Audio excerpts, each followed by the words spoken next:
সুধী দর্শক শ্রোতা যারা সরাসরি আমাকে দেখছেন এবং ইউটিউব চ্যানেল হৃদয়ের বসবাসে যারা সাথে রয়েছেন, আপনাদেরকে প্রাণ ঢালা অভিনন্দন জানাচ্ছি, ধন্যবাদ জানাচ্ছি। চমৎকার একটি পর্বে আজকে আমরা হাজির হয়েছি আপনাদের সামনে। নিশ্চয়ই অনেকে বুঝতে পেরেছেন যাকে ঘিরে এই প্রোগ্রামটি, যার জন্য এই প্রোগ্রামটি, যে উদ্দেশ্যের প্রোগ্রামটি, অতি নগণ্য একজন মানুষ হিসেবে আমার কাছে মনে হয়েছে যে আসলে উপকূল বন্ধুর গান, যে গানের তরী কোথায় ভেসে যায়, এই প্রোগ্রামটির আজকে আমাদের তৃতীয় পর্বে। এই তৃতীয় পর্বটি আমরা শুরু করছি আপনাদের উদ্দেশ্যে। আমরা জানি যে একজন গীতিকার যখন গান লেখেন, গীতিকার অনেক সময় গানগুলো সুর করতে পারেন না, সুর করে আরেকজন, গানটি পরিবেশন করেন শিল্পী আরেকজন। কিন্তু আমার কাছে আমারও একটা প্রশ্ন, সবার মতো আর কি, যে আসলে যারা গান লিখেছেন, মনে করেন যে রবীন্দ্রনাথ, তিনি গান লিখেছেন 2232টি। কবি নজরুল ইসলাম, ইনি গান লিখেছেন 3249। ডিএল রায় 500-র মতো গান 500-র মতো গান লিখেছেন তিনি। অতুল প্রসাদ 208টি গান লিখেছেন। আসলে প্রত্যেকের গানের মধ্যে আমরা যদি দেখি, গীতিকার হিসেবে সবাই কিন্তু গানের সুর করতে পারেননি, এবং জীবদ্দশায় তারা এই গানগুলো লিখেছেন। কিন্তু উপকূল বন্ধু, তিনি কিন্তু 8ই মার্চ 2023 প্রথম গানটি উনি রচনা করেন। সেখান থেকে এ পর্যন্ত 1200 অধিক গান তিনি রচনা করেছেন। কিন্তু এটা আমার নিজের কাছে প্রশ্ন যে আসলে এটা সম্ভব? ওই 1200+ গানটি তিনি শুরু করেছেন এবং তিনি সে 1200+ গানটি কিন্তু গেয়েছেন। আমরা আমাদের এই গানের তরী কোথায় ভেসে যায় এই পর্বে আমরা আমাদের সাথে যুক্ত হয়েছেন সুদূর সুদূর চর অঞ্চল ভোলা থেকে আমাদের প্রিয় সহকর্মী, প্রকল্প সমন্বয়কের হিসেবে কাজ করছেন দীর্ঘদিন ধরে আমাদের সাথে, রেখা ইয়াসমিন। জয় হোক সুশীলন, জয় হোক উপকূল বন্ধু। এবং আমাদের সাথে আর একজন রয়েছেন আমাদের খুলনাতে, খুলনাতে আমাদের সাথে সহকর্মী হিসেবে রয়েছেন শিউলি আক্তার। সুশীলন, জয় হোক উপকূল বন্ধু। অনেক ধন্যবাদ। আমরা আসলে আমরা বিগত দুটি এপিসোড আমরা পার করেছি। আজকে আমাদের তৃতীয় পর্ব, এই গানের তরী কোথায় ভেসে যায়। এই তৃতীয় পর্বে আমরা আজকে 11 থেকে 20 এই 10টি গান নিয়ে আমরা আলোচনা শুনবো, আমরা একটু আলোচনা করতে চাই। আমি আবারও বলেছি যে আসলে গান যদি পর্যালোচনা করতে হয়, গানের যে যে দিক, গানের যে ফর্ম, গানের যে সৃষ্টি, সেটা আমি নিজেই অভিভূত। এবং আমি আমি আমি দেখেছি আমার আমার ছোটবেলা থেকে এ পর্যন্ত যে সকল শিল্পীদের গান, যারা গীতিকার, তাদের গান, সুরের যে ছন্দ, সুরের যে টানাপোড়েন, সেই জায়গায় আধুনিক সভ্যতায় আধুনিক গানগুলোর যে স্রোত, সেটির সাথে আমার কাছে ডিফারেন্ট মনে হয়েছে। তো আমরা সরাসরি যেতে চাই, সরাসরি যেতে চাই। এখন আমাদের কাছে আমাদের সাথে রয়েছেন আমাদের বিশেষ করে শিউলি আক্তার, আমাদের ভূগোল বন্ধুর 11তম গানটি, যেটি আসলে প্রকৃতি এবং প্রেম পর্যায়ের গান, এবং এটি হচ্ছে যে বর্ষার গান, হচ্ছে 3য় নম্বর গান। গানটি আসলে খুব চমৎকার। প্রকৃতিকে ঘিরে, তুমি কেন বৃষ্টি হয়ে আমার গায়ে ঝরো না, এত চেষ্টা করি তবু মন থেকে কেন সরো না। আমরা দেখেছি গানটির মধ্যে গীতিকার আসলে বৃষ্টিকে, শিউলিয়া আসলে বৃষ্টিকে তিনি কিভাবে ধারণ করেছেন, এবং বৃষ্টি আসলে তার কাছে বৃষ্টি আসলে কি। আপনার কাছে কি মনে হয়? এই গানটি তো আপনি আলোচনা করেন, আসলে এই গানটির মধ্যে আপনি কি খুঁজে পেয়েছেন? জয় হোক সুশীলন, জয় হোক উপকূল বন্ধু। আমি আসলে ছোটবেলা থেকেই খুব গান শুনি, কিন্তু গান নিয়ে আলোচনা করতে হবে এটা কখনো ভাবিনি। উপকূল বন্ধুর প্রতিটি গান আমার কাছে একটি অনুভূতি, সাংস্কৃতিক এবং সময়ের ধারক মনে হয়। আমি তার গান যখন বিশ্লেষণ করতে বসেছি, এই বৃষ্টি আসলে গীতিকার যে কিভাবে লিখেছেন, বৃষ্টিকে সে কিভাবে দেখেছেন, এটা গীতিকার জানে। কিন্তু আমার কাছে যেটা মনে হয়েছে যে এখানে বৃষ্টি হচ্ছে একটি প্রকৃতির রূপক।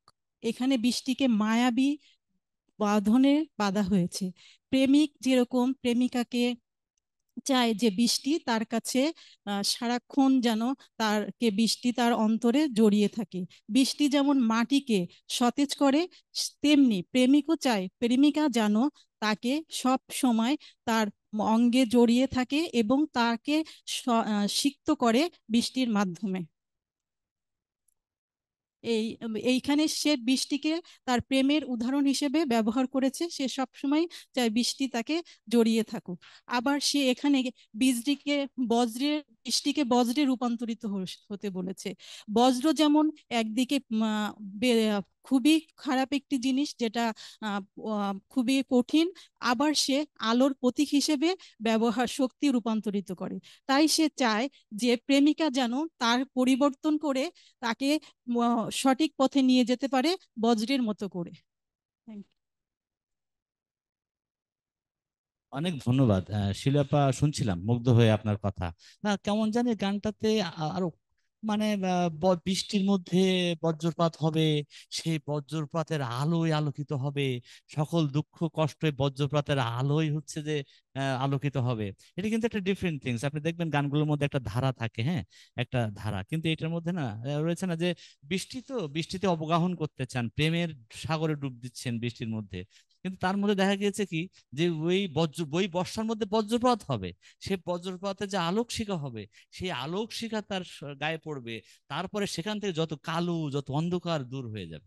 এই যে এখানে কিন্তু কত চমৎকার না গানটা, খুবই। আবার সে বলেছে যে দুজন মিলে ভিজি জোছনায়। আসলে জোছনায় তো দুজনে ভিজা যায় না, এটা হচ্ছে একটা স্বপ্ন, তার একটা মনে আকাঙ্ক্ষা যে সে চায় প্রেমিকা যেন তাকে বৃষ্টির মতো স্পর্শকাতর ভাবে জড়িয়ে রাখে। এখানে সে স্বপ্নে এটাকে প্রতিফলন করতে চেয়েছে, কিন্তু বাস্তবে এটা সম্ভব না।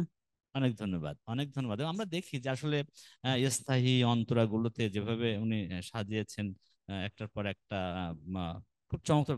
প্রত্যেকটা ধাপের মধ্যে যেমন যেন একটা মানুষ ঢুকতে চায় যে আসলে আগে থেকে বোঝা যায় না এর পরেটা কি আছে, এর পরের আসলে কি পরের লাইনটা কি হবে। এই যে এই যে একটা একটা একটা আকাঙ্ক্ষা থেকে যায় প্রত্যেকটা গানের মধ্যে, কিন্তু শব্দের মধ্যে আমরা এটা দেখলাম। আমরা এইবারে আসলে আমরা খুবই চমৎকার ভাবে উপস্থাপন করেছেন আমাদের শিউলি আক্তার। আমরা যেতে চাই আমাদের আর একজন আমাদের সাথে রয়েছেন আমাদের সহকর্মী রেখা ইয়াসমিন, আমাদের উপকূল বন্ধুর 12তম গানটা নিয়ে। এটা হচ্ছে একদম প্রেম পর্যায়ের গান। আমরা এই গানটিতে ওগো মেঘো আঁখি তুমি কেন ভালোবাসতে গেলে, ভালোবাসায় এত জ্বালা বোঝনি তা কেন। আসলে একটা একটা একটা চমৎকার একটা, আপনি স্থায়ী যদি দেখেন যে গানটার মধ্যে আবার এটা অন্তরাতে চমৎকার ভাবে করেছেন। আমার কথা হচ্ছে রেখা ইয়াসমিন, আপনার কি মনে হয় আসলে আপনার মতে এই এই গানের মূল মূল বিষয়টা, উনি মূল মূল চিন্তার জায়গাটা কি আপনার মতে? ভালোবাসার রূপটা আপনার মতে আসলে যে ভালোবাসার রূপটা কিভাবে আসলে ব্যাখ্যা করা হয়েছে বলে আপনি মনে করেন? ধন্যবাদ আপনাকে ভাইয়া। খুবই চমৎকার একটি গান। এই গানের আলোচনায় যাওয়ার আগে আমি আন্তরিকভাবে ধন্যবাদ জানাতে চাই আমাদের প্রাণের অনুষ্ঠান, ভালো লাগার অনুষ্ঠান, প্রাণে প্রাণে মিল করে দাও এর যিনি সম্মানিত সঞ্চালক, আমাদের প্রিয় উপকূল বন্ধুকে। তিনি নতুন ভাবে যে সংযোজন করেছেন প্রাণে প্রাণে মিল করে দেওয়ার নতুন প্ল্যাটফর্ম গানের তরী কোথায় ভেসে যায়, এটির এই 3য় পর্বে যে আমাকে তার গান নিয়ে দুটি কথা বলার যোগ্য মনে করেছেন, সেটির জন্য আমি তার কাছে গভীরভাবে কৃতজ্ঞতা জানাই। আমরা জানি ইতিমধ্যে আমাদের প্রিয় উপকূল বন্ধু গীতিকার 1200-রও অধিক গান রচনা করে ফেলেছেন, এবং তার এই গানের মধ্যে কিন্তু প্রকৃতির বিভিন্ন বিষয় প্রাধান্য পেয়েছে। তেমনি এখন যে গানটি নিয়ে আমরা কথা বলছি, 12 নম্বর গান, এই গানটিতে মূল বিষয়ে যাওয়ার আগের ব্যাকগ্রাউন্ড আসলে একটুখানি তুলে ধরতে চাই। আমাদের প্রিয় উপকূল বন্ধু, যিনি কিনা 1200-রও অধিক গানের গীতিকার, তিনি কিন্তু তার প্রিয়জনকে নিয়ে অনেকগুলি গান রচনা করেছেন। তেমনই একটি গান তিনি রচনা করেছেন তার গ্র্যান্ডডটারের জন্ম উপলক্ষে, এবং এটি তিনি উৎসর্গ করেছেন তার সেই প্রিয় গার্লফ্রেন্ডকে। সেই গার্লফ্রেন্ডের নামেই কিন্তু এই গানটি, যেখানে কিনা বলা হয়েছে মেঘ আঁখি, প্রশ্নটি কিন্তু সরাসরি তার গার্লফ্রেন্ডের মাধ্যম দিয়ে আমাদের সকল শ্রোতার কাছে এসেছে। তো এই গানটিতে যেমনটি আপনি বলছিলেন ভাইয়া, যে এই গানটিতে আমার কাছে মনে হয়েছে গীতিকার ভালোবাসার যে একটি বাস্তব চিত্র আছে সেটি আসলে আমাদের কাছে তুলে ধরেছেন। আমরা ভালোবাসা চাই, ভালোবাসার যে আনন্দ, যে সুখ, সেটি পাওয়ার জন্য ব্যাকুল হয়ে থাকি, কিন্তু ভালোবাসতে গেলে সেখানে সেই আনন্দ অনুভূতির সাথে কিন্তু বেদনাটিকেও আমাদেরকে নিতে হবে, সেটার মানসিকতা আমাদের থাকতে হবে। সেটি এই গানের মধ্য দিয়ে গীতিকার আমাদের কাছে তুলে ধরেছেন। তিনি বিভিন্ন উদাহরণ এখানে দিয়েছেন, বাস্তব চিত্র তুলে ধরেছেন। রজকিনী, চণ্ডীদাস, দেবদাস সকলে ভালোবেসেছেন, এবং তাদের যে ভালোবাসার যে পরিণতি হয়েছেন সেটিও তিনি কিন্তু এখানে তুলে ধরে প্রশ্ন করেছেন যে তুমি তো জানতে ভালোবাসলে এই ব্যথাগুলি পেতে হবে, তারপরেও তুমি কেন ভালোবাসতে চাও। এখানে ভাইয়া আপনি যদি দেখেন যে দ্বিতীয় অন্তরার যে প্রথম দুটি লাইন আছে, যে বেদনা নামের পরশ পাথরেই ভালোবাসার জন্ম হয়, এটি আমাকে ভীষণ ভাবিয়ে তোলে এবং এটির অনেক মর্মার্থ রয়েছে। আমার কাছে মনে হয়েছে তিনি বলছেন গীতিকার এখানে যে ভালোবাসার জন্ম কিন্তু, ভালোবাসা নিজেই একটি পরশ পাথর, কিন্তু সেই পরশ পাথরকে যদি আমরা স্পর্শ করতে চাই তাহলে অবশ্যই সেই বেদনাকেও কিন্তু আমাকে স্পর্শ করতে হবে। তো এই বিষয়টি আমার কাছে খুবই এই মানে আমার মনে হয় এই গানের সবচেয়ে যে গুরুত্ব বহন করে এই কথাটির মধ্য দিয়ে, এবং তিনি সেটি আমাদেরকে বারবার বুঝিয়েছেন, ভালোবাসতে গেলে অবশ্যই সেটির জন্য আমাদের বেদনাকে আপন করে নিতে প্রস্তুত থাকতে হবে। ধন্যবাদ ভাইয়া। অনেক ধন্যবাদ রেখা ইয়াসমিন আপনাকে। একটা জিনিস আপনি দেখেছেন যে আপনি বলছিলেন যে আসলে এই এই গানটার মধ্যে বিষয়টা হচ্ছে যে একটা ধারা।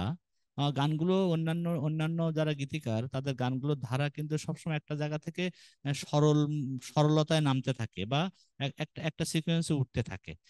আলটিমেটলি যখন সে স্থায়ীতে আবার ফিরে আসে তখন সে স্থায়ীটা ওই ভাষা, সরল ভাষা স্থায়ীকে টান দেয় তার আবার স্থায়িত্ব আনার জন্য। কিন্তু আপনি দেখেন গানের মধ্যে, এই গানটার মধ্যে কি হচ্ছে যে আসলে হ্যাঁ, তুমি ভালোবাসো, আমি বাসি, সবাই বাসে, কিন্তু তোমাকে মেনে নিতে হবে বাস্তবতাটা যে তুমি কোনো কষ্ট পাবেই, পেতে হবে না, পেতে হবে না, জাস্ট পাবেই। কষ্ট এবং পাবেই। সেইটা মেনে নেওয়ার মতো বাস্তবতার দিক তুলে ধরে এই গানে, যেটি আসলে এই গানের মধ্যে কিন্তু পরিষ্কার ভাবে বলা আছে যে তুমি এর আগে দেখোনি রজনী চন্দ্রদাসের কথা, অন্য কথাগুলো দেখোনি, হ্যাঁ, তাহলে তো এটা তুমি পাবেই, তারপরেও তুমি ভালোবাসতে গেলে কেন।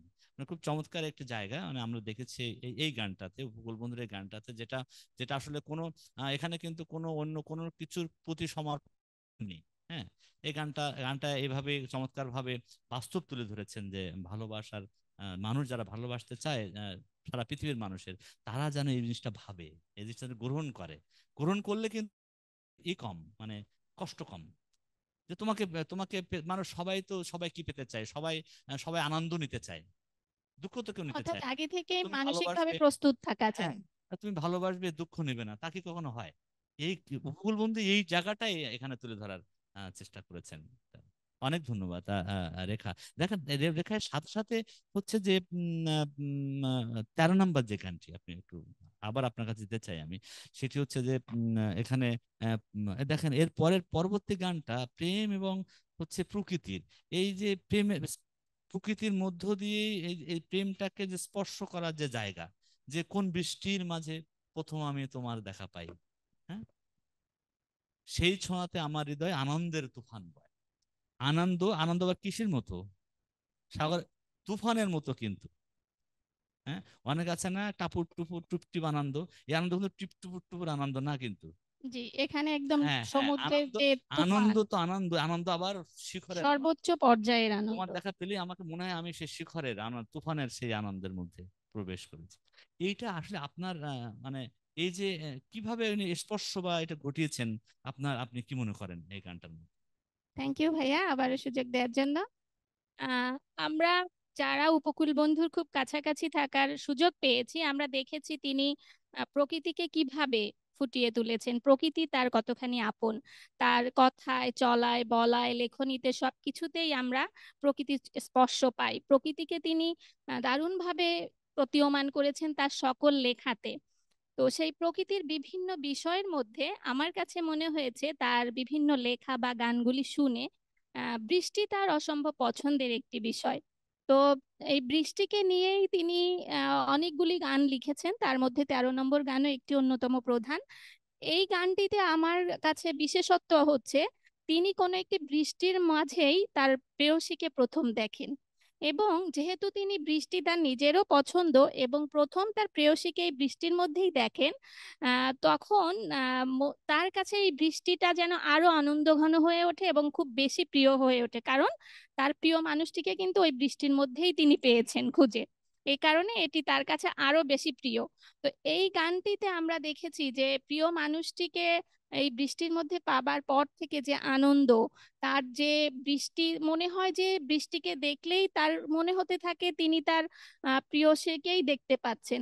আবার তার প্রেয়সীকে যখন তিনি পাচ্ছেন তখন তার মনে হচ্ছে যে তাকে যেন তিনি সেই বৃষ্টিতে যেমন আনন্দ হয়, প্রকৃতি যেমন বৃষ্টির স্পর্শে আনন্দিত হয়ে ওঠে, তিনিও তেমনি তার প্রেয়সীকে দেখতে পেলে, তার স্পর্শ পেলে তেমনই প্রকৃতির মতোই কিন্তু খুবই আনন্দিত হয়ে ওঠেন। এবং এতটাই তিনি আনন্দিত হয়ে ওঠেন, তিনি এই আনন্দকে এভাবে বলেছেন যে এত ভালো, এত আনন্দ তিনি আগে কখনো পান নাই। এবং বৃষ্টিও কিন্তু তার কাছে এর আগে এত আনন্দ ঘন হয়ে, এত প্রিয় হয়ে ওঠে নাই। যখন না তিনি এই বৃষ্টিতে তার প্রেয়সীকে দেখেছেন, তখনই বৃষ্টিটা তার কাছে আরো বেশি আনন্দ ঘন হয়ে উঠেছে। এবং এই প্রকৃতি এবং এই যে ভালোবাসা, প্রেম, এই দুটির মেলবন্ধন কিন্তু আমরা এই গানটিতে গানের কথায় খুব স্পষ্টভাবে দেখতে পাই। ধন্যবাদ ভাইয়া। অনেক ধন্যবাদ রেখা আপা আপনাকে। আসলে যথার্থই বলেছেন যে গানটার মধ্যে প্রেমের প্রকৃতির সাথে আরো আরো আরো বৃষ্টি চাই, হ্যাঁ, আরো আরো আরো এই যে টান, এই যে অনুভূতি, এটা আসলে খুব চমৎকার ভাবে উনি তুলেছেন। আমরা এখন একটু যাব আমাদের শিউলি আপার কাছে। আসলে মানুষ প্রিয় থাকে এবং মানুষ তার প্রিয়জনকে হারায়, অতি প্রিয়জনকে হারায়। বাস্তব বড় কঠিন, বাস্তবকে মেনে নিতে হয়। একটা মানুষের জীবনে অনেক হারানোর বেদনা থাকে, কষ্ট থাকে, আনন্দ থাকে, কিন্তু কিছু কিছু বিষয় আছে যে বিষয়গুলো আজীবন মানুষকে সব সময় স্মরণ করিয়ে দেয়। সেটি চরম কিছু সত্যি আছে, এই সত্যটাকে মানুষ অনেক সময় মেনে নিতে কষ্ট হয়। সামনে আমরা বসে আছি, এটি যেমন সত্যি। প্রিয় ভূগোল বন্ধু, যার গান নিয়ে আমরা আজকে গানের তরী কোথায় ভেসে যে আলোচনায় বসেছি, উনি প্রায় বলেন যে পরিবর্তন, পরিবর্তন এটা হবেই, এটা অবশ্যম্ভাবী। এবং তার সাথে কি আছে যে মা, মা মা তো আসলে থাকবেন, এটা চরম সত্য। একটা মা, আমার মা, এটা আমি পাবো না। যাকে যাকে ঘিরেই অনেক কিছুই, সেই সেই মাকে ঘিরে, মাকে ঘিরে তার যে অনুভূতি প্রকাশ, আমরা আমরা আসলে তার যে গানে আমরা দেখতে পেয়েছি, মাকে ঘিরে তার গান, 14 নম্বর গানটি, সেটি হচ্ছে একদম মাকে নিয়ে গান। এটি গানের হচ্ছে মায়ের গান, হচ্ছে 1 নম্বর গান। তো আমি শিউলি আপার কাছে যেতে চাই যে মায়ের যে অনুভূতি প্রকাশের বিষয়টি আপনি কিভাবে দেখছেন এই গানটিতে? আসলে মাটা হচ্ছে পৃথিবীতে, বিশ্বে, মানে আমি যেখানেই বলি মা মাই। সে গীতিকারের লেখক, যেই লেখক সে যেটা লিখেছে, তার মা যেরকম ওটা তার মা, আমি যখন তার ওই লেখাটা পড়েছি মনে হয়েছে এটা আমার মাকে নিয়ে লিখেছে। পৃথিবীর সব মাই একই রকম, তার সন্তান তার কাছে একই রকম, এখানে মায়ের কোনো রং হয় না। মা পৃথিবীতে মাই। এখানে গীতিকার লিখেছে মায়ের মধুর স্মৃতি ব্যথা বাজায় প্রাণে বাসি। তার মানে বলছে যে মায়ের স্মৃতিতে একটা মধুর আছে, কিন্তু সেই মধুতেও একটা ব্যথা আছে। যে ব্যথা হচ্ছে হারানোর ব্যথা, যে ব্যথা হচ্ছে মানুষকে সবসময় কষ্ট দেয়। আসলে মা তো মানুষের সবসময় থাকে না, একটা সময় মা তার কাছ থেকে হারিয়ে যায়। গীতিকার সেই জিনিসটাকে এখানে ফুটিয়ে তুলেছে যে যখন তার মা ছিল, কিন্তু মা যখন তার হারিয়ে গিয়েছে, তখন সে মায়ের বেদনাকে সে এখানে তুলে ধরেছে। বলেছি এ এক যেন এমন এক সুর যা আসলে সব সময় মানুষের হৃদয়ে বাজতে থাকে। মা তার সন্তানকে নিয়ে সব সময় চিন্তা করে। মার চিন্তা এতই কঠিন যে মা যখন খুব অসুস্থ থাকে, মৃত্যুর মুখে পাঞ্জা লড়ে, তখনও সে তার সন্তানের মুখে তার কাছে ভেসে ওঠে, সে তার সন্তানকেই দেখে। আমার আসলে বাস্তব অভিজ্ঞতা থেকে আমি বলতে পারি, আমার ননদ কিছুদিন আগে মারা গিয়েছে, আমি তার সাথে ছিলাম, কিন্তু সে পুরো সেন্সলেস। যখন তার একটু সেন্স এসেছে, সে তখনই বলেছে আমার ছেলে কি খেয়েছে। আসলে মা মাই, মা কখনো, মায়ের ব্যাখ্যা কোনোভাবে আসলে করা যায় না। অনেক ধন্যবাদ শিলি আপা আপনাকে। আসলে আপনি যখন হচ্ছে যে এটা বলছিলেন তখন আহ, অনেক না গান, কিছু গানের ভাষা কি থাকে, আমার হৃদয় মিলিয়ে দিলাম তোমার হৃদয়ে, মানে আমার হৃদয় মিলিয়ে দিলাম তোমার হৃদয়ে, তাই না? যে আমার যে গীতিকারের যে গীতিকারের যে কথা, সেটির সাথে আসলে অন্যের কথা না মিলে যায়, মানুষ তখন স্বপ্নের মধ্যে ভাসে। গানটা শোনার পরে যে মানুষ তখন নিজেকে মিলায়, যে আহ, সেজন্যই কিন্তু গানগুলো মানুষের কাছে রেখাপাত করে, হচ্ছে যে মানুষকে ভাবায়। করবো কিনা। হ্যাঁ, অবশ্যই অবশ্যই অবশ্যই। ধন্যবাদ সুযোগ দেওয়ার জন্য। আহ যে শিউলি আপা খুব চমৎকার ভাবে বলেছেন এবং আবেগঘন হয়ে পড়েছেন। আসলে এমন একটি গান, এইখানে আবেগতাড়িত না হয়ে কোনো উপায় নেই। আমার নিজস্ব একটি অনুভূতি এই গানটিকে ঘিরে রয়েছে, আমি শুধু সেটুকুই একটু শেয়ার করে নিতে চাই সকল বন্ধুদের সাথে। আমার মনে হয় যে মা সকলের কাছেই প্রিয়, আমাদের কাছেও প্রিয়।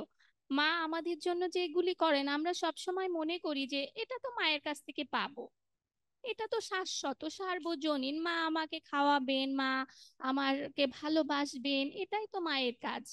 কিন্তু এখানে প্রিয় উপকূল বন্ধু, সেই মায়ের কাজগুলি, মায়ের যে সমস্ত বিষয়গুলিকে আমরা মনে করি শাশ্বত, সেই জায়গাটিতে কিন্তু উপকূল বন্ধু আমাদেরকে দেখিয়েছেন যে না, একজন মা এই যে কাজগুলি করছেন, আমাদেরকে ভালোবাসছেন, তিনি অপারেশন অবস্থাতেও খোঁজ নিচ্ছেন, যখন মুক্তিযুদ্ধ করতে তার ছেলে বাইরে চলে গিয়েছে তিনি বারান্দায় বসে অপেক্ষা করছেন, প্রহর গুনছেন। এই যে বিষয়গুলি তিনি অ্যাকনলেজ করেছেন, যেটি কিনা প্রিয় উপকূল বন্ধুর সাথে আমাদের পার্থক্যটি এই জায়গাতে। উপকূল বন্ধুর কাছে এগুলি সবই খুব কৃতজ্ঞতা স্বীকার করে তিনি কিন্তু মায়ের প্রতি এই গানটি ডেডিকেট করেই লিখেছেন, এবং মনে হয় আমার কাছে তার এই লেখনীর মাধ্যম দিয়ে আমরা যারা আসলে মায়ের প্রতি ভালোবাসা বা কৃতজ্ঞতা কখনো দেখানোর সুযোগ পাই না, এই গানটি সেই সকল মায়ের জন্য আমাদের সকলের নিবেদন। আমরা আবারও কৃতজ্ঞতা জানাই প্রিয় উপকূল বন্ধুকে। তিনি সব সময় আমাদের মনের কথাগুলি কিভাবে যে তার গানের মধ্যে ফুটিয়ে তোলেন, সেটা একটি অবাক বিস্ময়ের ব্যাপার। আরো একবার তিনি আমাদের হয়ে মায়েদের প্রতি তার ভালোবাসা, তার শ্রদ্ধা জ্ঞাপন করলেন। আমরা সত্যিই কৃতজ্ঞ তার কাছে। ধন্যবাদ হ্যাঁ, অনেক ভাইয়া। ধন্যবাদ। যেমন দেখেন যে অপারেশন করার পরে তুমি যখন মৃত্যুর মুখোমুখি, তখন তুমি জানতে চাও মা আমি খেয়েছি নাকি। এই এই যে এই যে এই যে তার সুরটা চিন্তা করতে হবে, মানে তিনি যে সুর সুর করেছেন গানগুলোর সাথে। এবং বিশেষ করে একটা জায়গায় কিন্তু যত আপনি হচ্ছে যে সঙ্গীত আপনি দেখেছেন, দেখবেন, আপনি শুনবেন, দেখবেন যে একটা সময় না যখন মানুষ খুব আঘাতপ্রাপ্ত হয়, কষ্ট হয়, তখন মানুষ অন্য একটা তৃতীয় সত্তার প্রতি না টান চলে আসে গানের মধ্যে। হ্যাঁ, যে তুমি ভালো রেখো ঈশ্বর, ভালো রেখো আল্লাহ, ভালো রেখো, অনেক কিছু মধ্যে চলে আসে। হ্যাঁ, কিন্তু উপকূল বন্ধু এই যে ফর্মটা উনি করেছেন কি, উনি কিন্তু এইটা কিন্তু না, উনি কিন্তু আসলে নিজের নিজের কাছে সমর্পণ করার জায়গা, কিন্তু যে এটা এটা প্রকৃতির নিয়ম, এটা প্রকৃতির নিয়ম, এটাকে আমার আমার আমার তো আর আমার তো কোনো সমর্পণের জায়গা নেই, এটা তো সমর্পণের জায়গা না, এটা তো প্রকৃতিতে আমি এসেছি, আমি আমি আমি উপকূল বন্ধু, আমি চলে যাব। এখন আমি চলে যাব বলেই যে আমি আমি এই যে এই গানের মধ্যে যে জায়গাটা, এত এত বাস্তবতা, যে নিজের নিজের সব থেকে প্রিয় মানুষ, সেখানেও কিন্তু উনি কোথায় ওনার ওনার ওনার ওই যে রিদমটা, গানের যে রিদমটা, উনি কিন্তু ওনার ফিলসফিটা উনি কিন্তু ঠিক ঠিক ঠিক ঠিক রেখেছেন। মানে ওনার ওনার ওনার চিন্তার জায়গা, চেতনার জায়গা, মাকে নিয়ে সব থেকে শ্রেষ্ঠ ভাবনার জায়গা হচ্ছে মাকে নিয়ে ভাবনার জায়গা। এবং উনি কি বলছেন যে আমি যখন কি সারা জীবন খুঁজে বেড়াই কি কোথায় তোমার ছায়াখানি, সব জায়গাতে যখন যেখানে যান আমি সারা জীবন খুঁজে বেড়াই তোমার ছায়াখানি। তো অনেক অর্থাৎ ভাইয়া এখানে আসলে আমার মনে হয় যে এখানে মায়ের প্রতি যে মাকে হারানোর যে ব্যথা, যে হাহাকার, এই লাইনটার মধ্যেই কিন্তু সেটা খুব ভালোভাবে প্রকাশ করেছেন যে তিনি কতখানি অসহায়ত্ব বোধ করছেন। মায়ের ছায়া তিনি যেখানেই যান না কেন সব জায়গাতেই সেই মাকেই খুঁজে বেড়াচ্ছেন আসলে। এখানে এখানে অসহায়ত্বর বিষয়টার সাথে এরকম, হ্যাঁ আপনি ঠিকই বলেছেন। অসহায়ত্বতে বড় জিনিস হচ্ছে কি তিনি মাকে ফিল করেন, ফিলনেস। হ্যাঁ, উনি সব জায়গাতে শাখায় শাখায় প্রশাখায় যেখানে যান উনি ভাবেন যে না, আমার মা, হ্যাঁ আমার মার মার স্মৃতিটা লালন করে নিয়ে বহন করে নিয়ে যাওয়ার, মৃত্যু বহন করে নিয়ে যাওয়ার ক্ষেত্রে উনি কোথাও উনি কোথাও কিন্তু সমর্পণ করেননি। আপনি যদি গানটা দেখে শুনে থাকেন, গানগুলোর মধ্যে বেশিরভাগ এই দুঃখ বেদনার গানগুলোর মধ্যে যদি শুনে থাকেন, তো আসলে আমরা তিনি ধন্যবাদ। সবসময় তার মায়ের হাতের হ্যাঁ, ছোট ছোট রান্না, খাবার, যে কোনো খাবার, সেগুলো এখানে সে খুব ফিল করে। হ্যাঁ, হ্যাঁ, এবং শিলভা যেটা বলছিলেন সেটা হচ্ছে যে আসলে প্রত্যেকেই গানটা শুনলে মনে হবে যেন আমি আমার মাকে আমি দেখছি। আমার মায়ের এই স্মৃতি কেন দেখছি। কেন সেটা হচ্ছে যে এই পরিবেশের মানসিক মানসিক পরিবেশে মানুষ যেখানে চলাচল করে বসবাস করে যে কালচারের সাথে, সেই কালচারের সাথে মিল রেখে কিন্তু হচ্ছে যে পুরোই মনে হবে বাস্তব, যেন মানে একদম পুরোই বাস্তব বাস্তব কর্মীর ধর্মিক জায়গা একটা থেকে। গান। হ্যাঁ, এখানে কাল্পনিক কোনো কিছুই মনে হয়নি, মনে হয়েছে যে আসলে হ্যাঁ। আমরা আমাদের পরিবেশ চারপাশের, আমি আমার মাকে দেখছি। এই গানে এটাই মনে হয়েছে আমার আচ্ছা, কাছে। আমরা কিছুক্ষণ এই গানগুলো শুনলাম, আমরা আসলে একটু অন্য অন্য গানে যাই। আমরা আমরা হচ্ছে যে একটু যেতে চাই, একটু আবার একটু হচ্ছে যে প্রেম পর্যায়ের গানে যেতে চাই।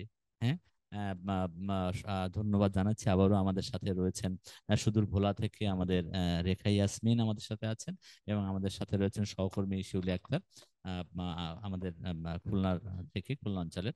আমরা উপকূল বন্ধুর 15 নম্বর গানটি, সেই গানটি হচ্ছে যে প্রেম পর্যায়ের গান। এটি ছিল হচ্ছে 7 নম্বর গান। তো এই 7 নম্বর গানে যেটি আসলে এটি আবার একটা একটা অন্যরকম, মানে আপনারা দেখবেন যে মনে ঢেউ উঠেছে, তার ঢেউ উঠেছে মনে, ঢেউ উঠেছে, কার অপেক্ষায় থেকে হৃদয় অস্থির হয়েছে। মানে অপেক্ষা করছে কার জন্য, যে আসলে তার মনে ঢেউ উঠেছে, সে আসবে, সে আসবে আমার কাছে, আসবে, তার সাথে কথা বলবো, তার সাথে চলবো, গল্প করব, আড্ডা মারবো, অনেক কিছু হবে, অনেক কিছু হবে। এইটা যে যে তার মধ্যে একটা ঢেউ, এই গানের যে চঞ্চলতা এবং যে ঢেউ বলা হয়েছে, এ- এইটা এটা এখানে কিসের অপেক্ষা, কিসের ঢেউ, আপনি আপনি আপনি উনি উনি কি খুঁজেছেন এই গানটার মধ্যে, যদি আপনি একটু আমাকে জি, শোনান। আহ, ধন্যবাদ ভাইয়া। আমরা 15 নম্বর যে গানটির কথা বলছিলাম, এই গানটিতে আসলে একজন প্রেয়সীর জন্য যে তার ভালোবাসার মানুষটি কতখানি অস্থির হয়ে আছেন, কতখানি অস্থির হয়ে থাকতে পারেন তাকে একটু কাছে পাওয়ার জন্য, একটু দেখার জন্য, সেই বিষয়টি এই গানটিতে খুব সুন্দরভাবে বহিঃপ্রকাশ করেছেন প্রিয় উপকূল বন্ধু।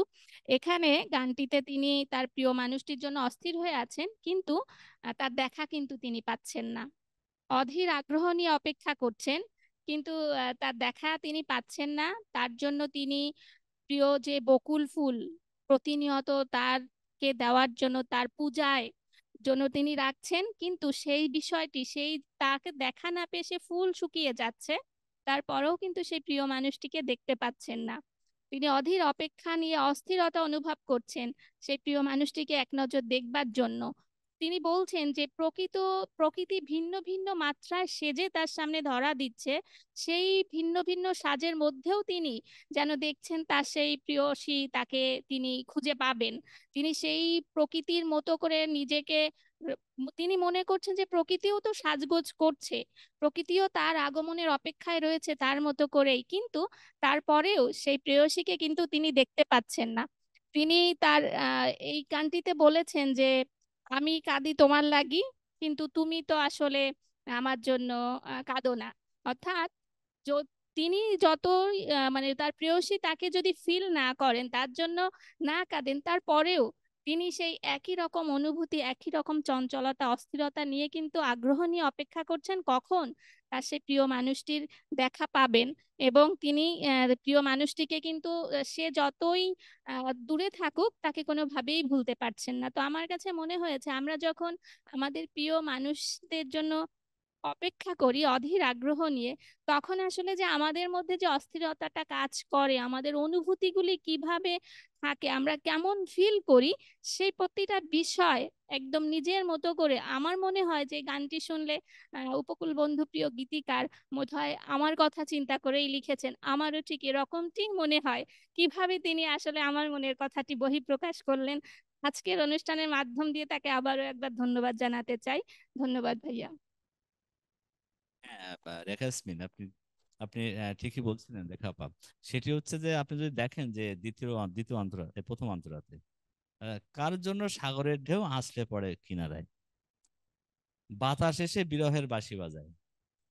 হ্যাঁ, কে বাঁশি বাজাচ্ছে? অর্থাৎ তার তো কাছে বাতাস মনে কেন হচ্ছে যে বিরহের বাঁশি বাজাচ্ছে? বাতাসটাকেও, সেই বাতাসের যে বাঁশি সেটাও এক্স্যাক্টলি, বিরহেরই বাঁশি, এক্স্যাক্টলি। কারণ হ্যাঁ, তার কাছে সেই প্রিয় হ্যাঁ, মানুষটি হ্যাঁ, তাই। শব্দ বুঝতে হবে, মানে গানের মধ্যে যে শব্দটা একটু বুঝলেই বুঝতে পারবে যে বলছে যে কার অপেক্ষায় ঢেউ আছড়ে পড়ছে কিনারায়, বাতাস এসে বিরহের বাঁশি বাজায়। বাতাসে বিরহের বাঁশি বাজাচ্ছে বাতাস। এটি যে এটি একটা প্রত্যেকটা, এই জন্য বলা হয়েছে যে উপকূল বন্ধুর গানের মধ্যে না শব্দ একটা বিশাল বিশাল জিনিস। যে ফর্মটা ভাঙার চেষ্টা করা হয়েছে সেখানে আসলে শব্দ একটা বিশাল ব্যাপার, শব্দ দিয়ে গান। এবং শব্দ গানের সুরটাকে সামাল দিয়েছে শব্দ, কথা। ঠিক আছে? এবং এবং প্রত্যেকটা কথায় কিন্তু, প্রত্যেকটা কথার মধ্যেও যে বলা হচ্ছে প্রতিদিনের বকুল ফুল তোমারই পূজায়, কি ফুল? বকুল ফুল তোমারই পূজায়, অনাদরে ঝরে পড়ে তোমার অপেক্ষায়। একটা বাস্তবতা কি বলছে যে প্রতিদিন প্রকৃতি কি করে? ভিন্ন ভিন্ন সাজে। আর ভিন্ন ওই ভিন্ন ভিন্ন সাজে। সাজের মধ্যে আমি তোমাকে দেখতে চাই।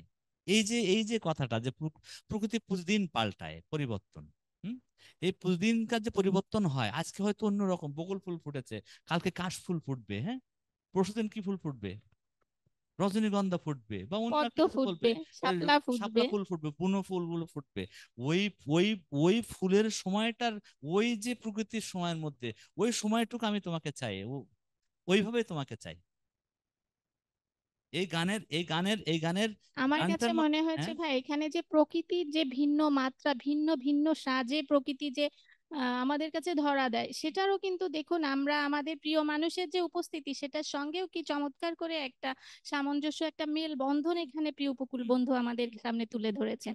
এটা আসলে আমাকে ভীষণ ভাবিয়ে তোলে যে প্রতিটা বিষয়ের সাথে প্রিয় উপকূল বন্ধু কিন্তু প্রকৃতির যে সামঞ্জস্যতা, প্রকৃতির যে সংস্পর্শ, সেটাকে সব জায়গাতেই আমরা তার লেখনীতে খুঁজে পাই। হ্যাঁ, এবং এবং এই গানটার মধ্যে কি, আমি প্রতিদিন কি করছি, আমি ভাবছি। বকুল বন্ধু এই গানটার মধ্যে যেটা প্রতিদিন ভাবছেন, হ্যাঁ, যে আমি আজকে তো পরীর মতো মনে হবে আজকে আমার এইটার সাথে। হ্যাঁ, আজকে আমার বিনোদিনীর মতো মনে হয়, মানে সামথিং লাইক দ্যাট, এরকম মনে হবে। হ্যাঁ, তার আজ যদি আমি পেতাম, মানে প্রতিদিনকার তার সব ভাবনার স্বপ্নটা কিন্তু থাকছে প্রকৃতির রূপের সাথে। এটা কিন্তু মেকি না। হ্যাঁ, প্রকৃতির রূপের সাথে থাকছে, ভাবনার অপেক্ষা করছে। এবং হৃদয়টা কি হচ্ছে, অস্থির হয়ে যাচ্ছে, মনে ঢেউ উঠতেছে। হ্যাঁ, আবার কিছুক্ষণ পরে সাগরের বাতাস এসে অশান্তির একটা বাঁশি তাকে দিয়ে যাচ্ছে।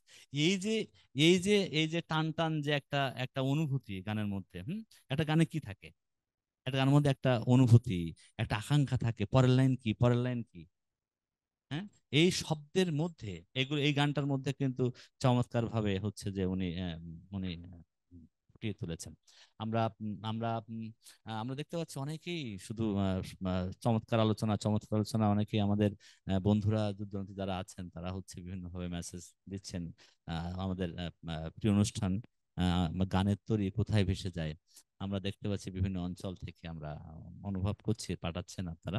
আপনাদেরকে শুধু দর্শক, আপনাদেরকে অনেক ধন্যবাদ। আপনারা অপেক্ষায় থাকেন। আমরা জানি যে এই এই অনুষ্ঠানটি বিশেষ করে প্রিয় উপকূল বন্ধুর গানের অনুষ্ঠান। এবং আপনারা সত্যি এই অনুষ্ঠানটি অনুষ্ঠানটিতে আমরা যেটি যেটি আমরা আলোচনা করছি উপকূল বন্ধুর গান নিয়ে আমরা আলোচনা করছি। আমরা আজকে 10টি গান নিয়ে আমরা আলোচনায় বসেছি। ইতিমধ্যে আমাদের 5টি গানের আলোচনা শেষ হয়েছে। আমরা এবার যেতে চাই শিউলি আপার কাছে। শিউলি আপা, উপকূল বন্ধুর 16তম গান, সেটি হচ্ছে প্রেম পর্যায়ের গান হচ্ছে 8 নাম্বার, যেখানে আসলে স্বপ্ন স্বপ্ন স্বপ্ন, হ্যাঁ, মানে এত কাঁদি, এত ডাকি, তুমি আসো না, স্বপ্নে তোমাকে দেখি তুমি কি করবা। এই যে যে এত ডাকি, এত কাঁদি, তুমি আসো না, স্বপ্নে তোমাকে দেখি তুমি কি করবা।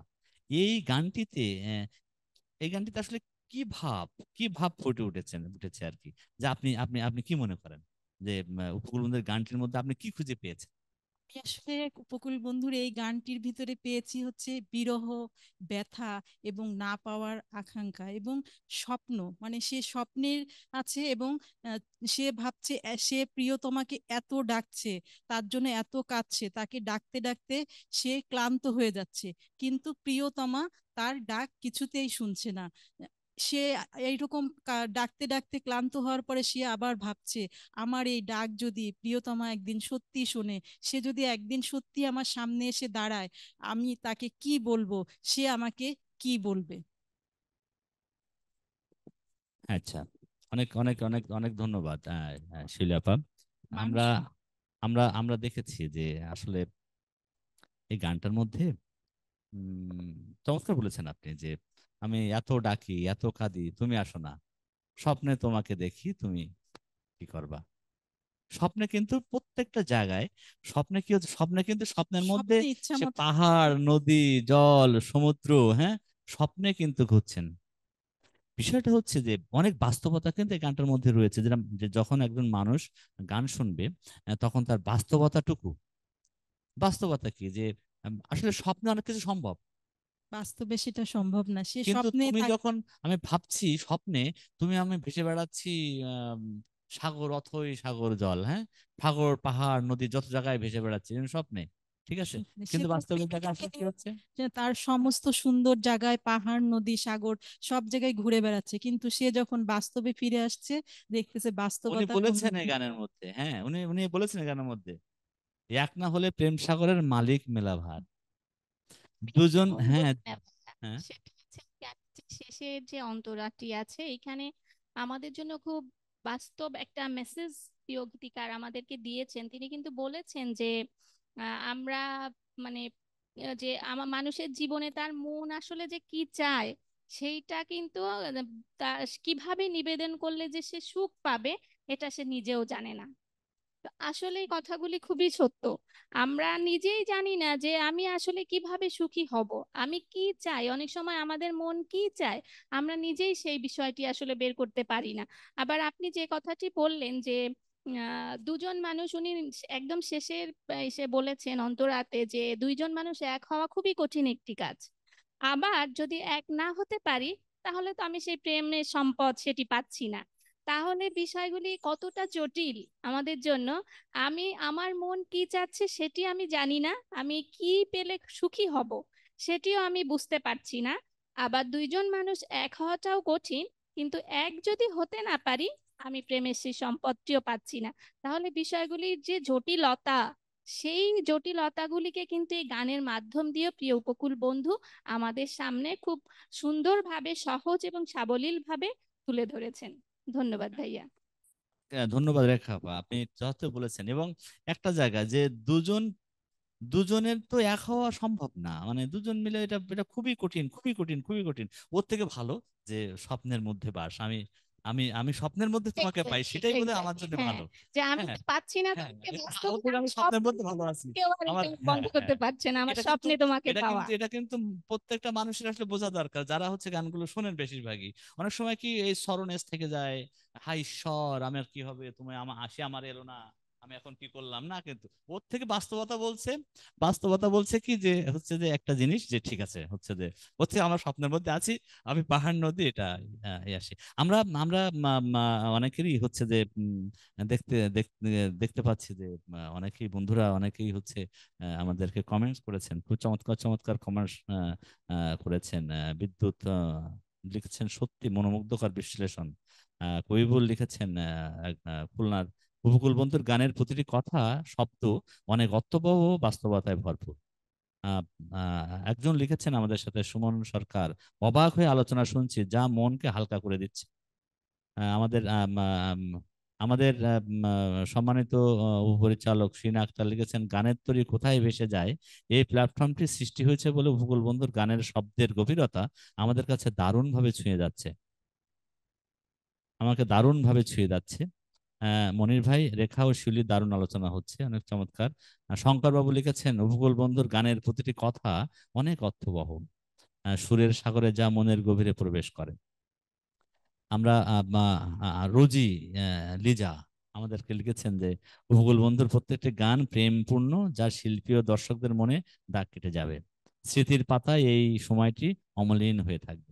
আমরা এরকম অজস্র অনেকে কমেন্ট করেছেন, হয়তো আমরা পড়তে পাচ্ছি না। আমরা যারা কমেন্ট করেছেন আমরা সকলকে ধন্যবাদ এবং কৃতজ্ঞতা জানাই যে আসলে আপনারা আমাদের সাথে রয়েছেন এবং একটা টান টান অনুভূতির মধ্য দিয়ে আমরা হচ্ছে যে এগিয়ে যাচ্ছি। এই জন্য আপনাদেরকে আপনারা যে অনুধাবন করছেন উপকূল বন্ধুর গান, আসলে আমি অতি নগণ্য একজন মানুষ, আমি বলতে চাই যে এই গানগুলোর মধ্যে না, যদি গানগুলো কেউ শুনতে চান আর অন্য গানগুলো শুনবেন, দেখবেন আপনি ভিন্নতা খুঁজে পাবেন, পাবেন এবং পাবেন, এবং এই গানগুলোর ভিন্নতা পেতেই হবে। কারণ একটা একটা স্থায়ীর সাথে, একটা সঞ্চারের সাথে, একটা অন্তরার সাথে, অনেক গানগুলো কি থাকে, একটা অন্তরার গানগুলো কি থাকে যে একটা অন্তরার পরে সরাসরি টেনে নিয়ে যায় স্থায়ীর দিকে, ও আপনাকে নেবেই। আপনি গান গান আর না গান, ও স্থায়ীর দিকে টেনে নিয়ে যায়। কিন্তু উপকূল বন্ধুর গানের কিন্তু সেটা না, আপনার স্থায়ীকে কথা শব্দে আপনাকে আবার স্থায়ীতে ফিরতে হবে। এই যে বেশিরভাগ গানগুলোর মধ্যে এটি এটি একটা অন্যরকম জায়গা। সুতরাং এটাকে আমরা বলতে চাই, আমি ব্যক্তিগতভাবে আমি বলতে চেয়েছি শিলাপা এবং হচ্ছে যে রেখা আপা, সেটি হচ্ছে আসলে এটা একটা অন্য একটা ফর্ম। আপনারা দেখবেন যে সুমন বা আদার্স যারা, নচিকেতা, যারা গানগুলোকে অনেক অনেক বাস্তব গানগুলোকে বিভিন্নভাবে ব্যাখ্যা করেছেন বা গেয়েছেন, শিল্পী লিখেছেন, কিন্তু সেটির সাথে পরিবেশ বা সেটার সাথে এক ধরনের ভেঙেছেন। কিন্তু শিলাপা, সেটি দেখবেন যে উপকূল বন্ধুর গানগুলো কি, উপকূল বন্ধুর গান কিন্তু আহ, আমি এটা বাস্তব এবং আমার সাথে রিলেটেড। হুম, আমার সাথে রিলেটেড, যে ভাষা বলা যাবে না। একটা বললাম যে হয়তো বললাম যে একটা গান বলছে যে মন্ত্রী ঘুষখোর, বললেন একজন, হ্যাঁ, গানের মধ্যে ধরেন আমি একজন ভ্রান্ত সমালোচনা করছি, বললেন, হ্যাঁ বললেন মনে করেন, কিন্তু আসলে সেটা যেমন ডিমেরিটস আছে, মেরিটস আছে। হ্যাঁ, ভূগোলবন্ধ গানগুলোর মধ্যে কি, ওর মধ্যে বাস্তব, মানে এটি এটি এটি আপনাকে আপনাকে এটা এটা আপনি হবেই, আপনি মেনে নেন, এটা হবে। জীবনের সাথে মিলানো, হ্যাঁ, প্রতিটি কথাই যেন এবং মানুষের হয় কি, জীবন থেকে নেয়া তো, মানে নিজের অনেক সময় জীবন থেকে নেয়ার বিষয়গুলো থাকে, তো যার কারণে আগামীতে তুমি বা আগামী প্রজন্ম তুমি এটা ফিল করবা, এটা হবে, এটা আসলে মূল বিষয়। দেখা গেছে আমরা আমরা কত আমরা 16তম পর্ব শেষ করলাম। আমরা আবারও শিলিয়াপা আপনার কাছে যেতে চাই, আমাদের হচ্ছে যে প্রেম পর্যায়ে আরেকটি গান নিয়ে, যে কাছাকাছি হচ্ছে যে আম, আহ, উম, তিনি বিশেষ করে 17 নম্বর গানটি, যে গানটি তিনি নিজেই সুর করেছেন। আমি আগেই বলেছি যে 1200+ গান, এমন একজন মানুষ, এমন একজন গীতিকার, এটি হচ্ছে আসলে এখনো পর্যন্ত বিরল। কারণ নজরুল ইসলামের যে 3200+ গানের মধ্যে বেশি অনেক একটা অংশ উনি সুর সুর করেছেন, ঠিক আছে, অনেক অংশ সুর করেছেন, কিন্তু গেয়েছেন কজন? কিন্তু আমাদের হ্যাঁ, গীতিকার সবগুলোই 1200 উনি গানে গেয়েছে, গেয়েছেন, উনি সুর করেছেন। সুর করেছেন, এটা মানে কিন্তু এটা ডিফারেন্ট, মনে হয় কোথাও বিরল। পাওয়া যাবে না, যে কোনো যে গান লিখেছে সে তার প্রতিটা গান আবার নিজে গেয়েছেন, নিজে উপস্থাপন করতে পেরেছে, এটা আসলে পাওয়া যাবে না। নিজে শুরু করেছেন এবং নিজে সেটা মানে দেখা গেছে যে একটা গান করেছে কি, একটা গান হচ্ছে যে করেছে, একটা গান কালেকশন করেছে একজন, কালেকশন করে সেই গানটা একজনকে দিয়েছে, সে উনি একজন গিয়েছেন যে গুরুজি একটা গান দেবেন, হয়তো যে গানের খাতাটা দিয়ে দিয়েছে, আমি লিখেছি এই নিয়ে যাও। হুম, এটা হচ্ছে যে গিয়েছে মান্না দা আমার যখন কিন্তু জানা নাই যে গান লিখছে সেই আবার গান গেয়েছে কিনা এভাবে দর্শকের সামনে, এটা আমার আসলে জানা নাই যে সুর করে সেই গেয়েছে, এটা আমি এখনো জানি না আসলে আছে কিনা। আর আসলে মনে পড়ে কি, রেখাপা যেমন বলছিলাম যে পুলক বন্দ্যোপাধ্যায় মান্নাদের রান্না করছেন, হ্যাঁ, দেখবেন যে প্রিয় একটা গান। তো মান্না দে রান্না করছেন, তখন খাওয়াবেন, হ্যাঁ, পুলক বন্দ্যোপাধ্যায়কে খাওয়াবেন। তো বলছে যে কি হচ্ছে, বলে রান্না হচ্ছে। তখন পুলক দাঁড়িয়ে দাঁড়িয়ে দাঁড়িয়ে চিন্তা করলো রান্না হচ্ছে, বলে আমি শ্রী শ্রী ভজ হরি মান্না। এই যে তখন গানটা কিন্তু তখন লেখা, ঠিক আছে, তখন লেখা। তো তো ওই ওই সেই একই সাথে কিন্তু ভাইয়া এই বিষয়টি কিন্তু আমাদের প্রিয় উপকূল বন্ধুর সাথেও যায়, কারণ আমি তিনি হাঁটছেন, সেই অবস্থাতে এক্স্যাক্টলি গান লিখছেন। আমাদের যে কোনো একটা উৎসব আসছে, পর্ব আসছে, আমাদের সুশীলনের যে কর্মীরা তারা কিভাবে কাজ করছেন সেটার উপরেও তিনি গান লিখেছেন। আমরা মানে তিনি বিমানে যাচ্ছেন, আমরা জানি যে সেই সময়েও তিনি গান লিখেছেন। এমন একটা কোনো তার জীবনের বোধহয় সময় নাই যে সময়টিতে তিনি গান লেখেন নাই। তো আমরা যে 1200+ গানের কথা বলছি এবং বলছি যে তিনি এই গানগুলি নিজে রচনা করেছেন, নিজে সুর করেছেন এবং নিজে গেয়েছেনও, যেটি আসলে অবশ্যই একটি বিরল ঘটনা। তো এটি হবে না কেন? কারণ তার তো সমস্ত সত্তায়, তার প্রত্যেক শিরা উপশিরায় ছড়িয়ে রয়েছে এই গান, এক্স্যাক্টলি যে এক্স্যাক্টলি কারণে কিন্তু তার পক্ষে এটি হ্যাঁ সম্ভব হ্যাঁ হ্যাঁ হচ্ছে। হ্যাঁ। তবে শিউলি আপা, আমরা আমরা একটু আমরা চমৎকার বলেছেন রেখা আপা, আমরা একটু শিউলি আপার কাছে যাই। আমরা হচ্ছে যে 17 নাম্বার যে গানটি প্রেম পর্যায়ের গান, শিউলি আপা, সেটি হচ্ছে যে আপনার কাছে আবার ফিরে আসবো, হ্যাঁ? আবার ফিরে আসবো শিউলি আপা, সেটি হচ্ছে যে তার যে 9 নাম্বার গানটি, যে প্রেম পর্যায়ের গান, দুঃখ দিয়ে যে অন্তর কাঁদায় তাকেই ভালোবাসি, দুঃখগুলো ফল্গু ধারার মতো বয় যে জীবন ব্যাপী। এই যে এই যে দুঃখ দিয়ে যে অন্তর কাঁদায় তাকে ভালোবাসি, দুঃখগুলো ফল্গু ধারার মতো বয় যে জীবন ব্যাপী। জীবন, একটা কথা জীবন ব্যাপী, অনেকে বলেছেন শরীর ব্যাপী, অনেকে বলেছেন, কিন্তু হচ্ছে জীবন ব্যাপী। এই যে তার তার প্রকাশ, আমার কাছে এই এই এই এই গানের প্রকাশটা আসলে আপনি কি ভাবছেন, বা আপনি যদি একটু ব্যাখ্যা করেন আপনার মতো করে, যে আসলে এই যে 17 নাম্বার গান এবং প্রেম পর্যায়ে 9 নাম্বার গান, শিল্পা প্লিজ। আমার কাছে এই 17 নম্বর গানটা, যেটা দুঃখ দিয়ে অন্তর কাঁদায় তাকে ভালোবাসি, এখানে আমাকে মনে হয়েছে গানটার ভিতরে আছে ভালোবাসা, কষ্ট এবং কষ্টের সৌন্দর্য। কবি এখানে তাকেই ভালোবাসতে চেয়েছে যে তার হৃদয় ভেঙে দিয়েছে, সেই হৃদয় ভাঙা ব্যক্তিকেই সে ভালোবাসতে চাচ্ছে। যে কথা বলছিলাম শিলাপা, সেটি হচ্ছে যে এই এই মনির, গানটিতে, টাইমের দিকে একটু খেয়াল রাখতে হবে। জি জি, এই টাইমের দিকে গানটিতে, খেয়াল রেখো। এই গানটিতে, হ্যাঁ, এই গানটিতে হচ্ছে যে আসলে যে গানের প্রকাশটা ব্যাখ্যা করেছেন, আপনি যদি একটু এবং আমাদেরকে জানান। 8:30টার মধ্যে শেষ করার চেষ্টা করবো, 2-5 মিনিট জি এদিকে। জি, প্লিজ। এটা কি আবার না, সংক্ষেপ। আপনি বলছিলেন যে শিলাপা 17 নাম্বার গানটির ঘিরে যে আসলে এই বিষয়টা।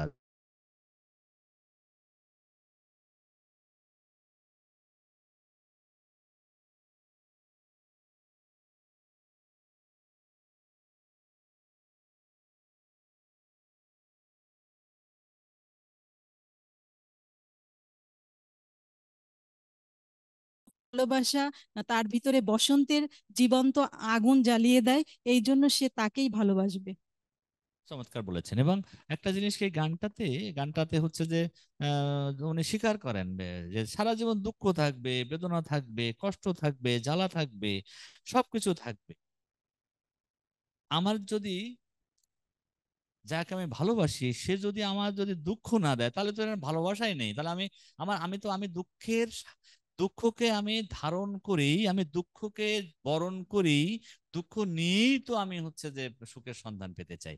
এবং এই গানটা এবং বাস্তবতা কিন্তু বারবার বলেছি আমরা গানগুলোর মধ্যে, যে বাস্তবতা, যে আলোর পরে আঁধার হবে জীবন থেকে শিখি, জানি এটা হবে, হ্যাঁ, এখানে সে কিন্তু ভালোবাসাকে হ্যাঁ, জাদুর কাঠির সাথেও তুলনা করেছেন। আবার জাদুর হ্যাঁ কাঠি হ্যাঁ যেমন মানুষের জীবনকে হ্যাঁ পরিবর্তন হ্যাঁ, করে দেয়, সে তার প্রেমিকার এই ভালোবাসার মাধ্যমে তার জীবনের পরিবর্তনও কামনা আবার করেছেন। বলেছেন মিথ্যা লাগে তোমার অদর্শনে, যে তুমি জি, কেন দেখতে পাও না, আমি তুম- দেখতে পাই, তুমি কেন তুমি দেখতে কেন পাও না, দেখতে পাও না? এখানে তাই না? আরেকটি বিষয়ও তিনি যে উল্লেখ করেছেন ভাই, আপনি যে লাইনটি একটু আগেই বলছিলেন যে আলোর পরে আধার আসে জীবন থেকে, একটা কঠিন বাস্তব যে সত্য, সেটি তিনি আমাদেরকে তুলে ধরেছেন এই গানের মাধ্যমে। এবং তার পরপরই কিন্তু তিনি আরেকটি বিষয়ে বলেছেন যে যদি আমরা আমাদের প্রিয়জনেরা কিভাবে দুঃখ দিবে এটি যদি আমরা আসলে আগে জানতে পারি, তাহলে কিন্তু আমাদের একটা মানসিক প্রস্তুতি থাকে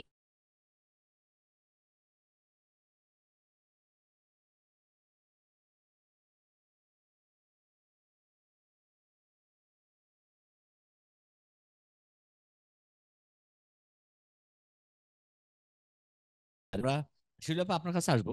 আমরা তার আগে আমরা একটু যেতে চাই রেখা ইয়াসমিন আপনার কাছে, যে আসলে যে 18 নম্বর গানটি যেটি ছিল উৎসবের গান, তাই না? আমরা যদি দেখি যে জি নতুন বছর এসেছে, নতুন বছর এসেছে, এই যে বাঙালিয়ানার তিনি প্রকাশ করেছেন এই গানের মধ্যে, বাঙালিয়ানা, বাঙালি, এবং তিনি বাঙালির আমরা জানি যে বাংলা নববর্ষ উনি লালন করেন, ধারণ করেন, হ্যাঁ। তো এই যে বাঙালিয়ানা এবং গ্রামের মানুষ, সেই গ্রামের ছেলে, অজপাড়া গায়ের ছেলে, হ্যাঁ, যেখানে বিদ্যুৎ নেই, ছিল না, যেখানে কাদা মাটিতে গড়ে উঠেছেন, কাদা মাটিতে বড় হয়েছেন, কাদার সাথে খেলেছেন, হ্যাঁ, গ্রামের সেই সেই ছোট্ট বালকটি উপকূল বন্ধু, তার তার বর্তমান সময়ে এসে তার যে গানটি, হ্যাঁ, যে সেই গ্রামের সেই খোকার গানটি, এখন খোকা অনেক বড় হয়েছে, তো তার এই গানটি হচ্ছে যে যে নতুন বছরকে ঘিরে এইটা কি প্রকাশ, আপনার কি মনে হয় এই গানটা সম্পর্কে, যদি আপনি সংক্ষিপ্তভাবে কিছু বলেন। হ্যাঁ হ্যাঁ, জি। আমরা শুরুতেই বলছিলাম যে আমাদের এমন কোনো বিষয় নেই যে বিষয়টিকে নিয়ে আমাদের প্রিয় উপকূল কিছু রচনা লেখনীতে তিনি আমাদের বিভিন্ন উৎসব নিয়েও অনেক গান লিখেছেন, শুরু করেছেন। যেমন আমাদের ঈদ নিয়ে গান লিখেছেন তিনি, বিভিন্ন ব্যক্তিকে নিয়ে, শ্রদ্ধেয় বিভিন্ন ব্যক্তিকে নিয়ে গান লিখেছেন তিনি, পূজা নিয়ে বিভিন্ন লেখা লিখেছেন।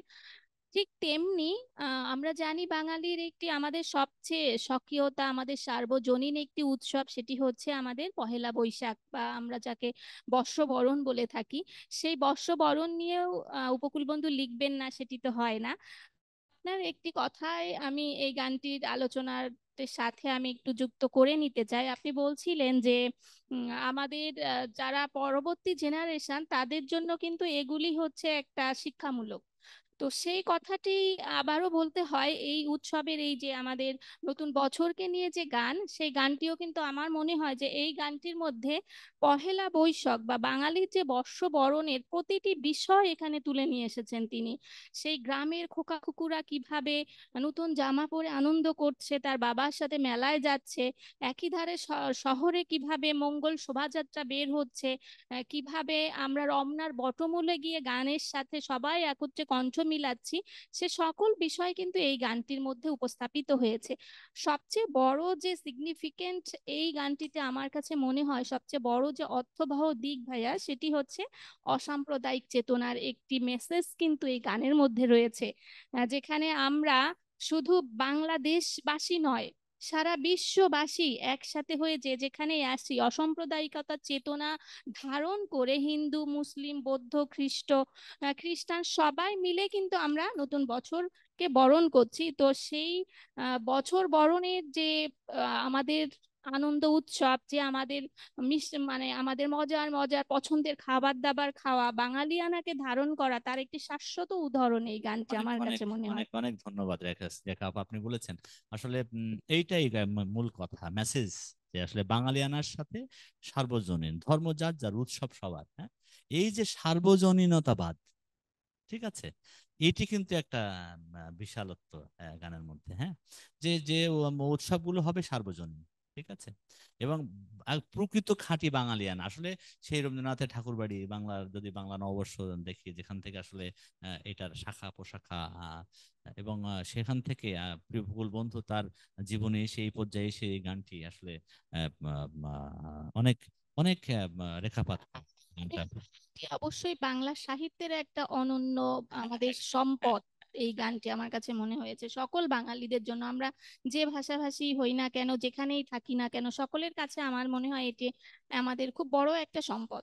আমরা আমাদের আমাদের হাতে সময় খুবই কম, আমরা শুধু দর্শক শ্রোতা, আমরা খুব তাড়াতাড়ি ফিরে আসব। আমাদের আসলে আর দুইটি বিষয়, ছোট ছোট দুইটি গান, আমরা 19 নম্বর গান শিউলিয়াপা, হচ্ছে যে প্রেম পর্যায়ে 10 নম্বর গান, হ্যাঁ, সেখানে কি আছে, মেঘে মেঘে ভেসে আমি দেখেছি স্বপন, হ্যাঁ, তুমি আমার গভীর রাতে বৃষ্টি ঝরানো, আবার সেই বৃষ্টি, হ্যাঁ, কি বলেছে, মেঘে মেঘে ভেসে আমি দেখেছি স্বপন, তুমি আমার গভীর রাতে বৃষ্টি ঝরানো। এই এই যে মেঘে মেঘে ভেসে স্বপ্ন দেখেছেন, আপনি শ্রোতা হিসেবে এই এই বাস্তবতা এবং এই এই স্বপ্ন আপনি কিভাবে দেখেন, আপনি কি ভাবেন, যদি একটু সংক্ষিপ্ত ভাবে আমাদের দু একটি কথা বলেন। এই গানটি মেঘ এবং স্বপ্নের একটা মিল বন্ধন। এখানে কবি মেঘের ভিতরে তার প্রেমিকাকে নিয়ে স্বপ্ন দেখেছেন। সে যত স্বপ্ন দেখেছেন তার আকাঙ্ক্ষা সব এই স্বপ্নের ভিতরে ছিল। সে চাচ্ছে তার প্রেমিকাকে নিয়ে এই স্বপ্নে আ- নদী, সাগর, সমুদ্রে ঘুরে বেড়াতে। এখানে সে প্রেমিকাকে মেঘের সাথে তুলনা করেছেন।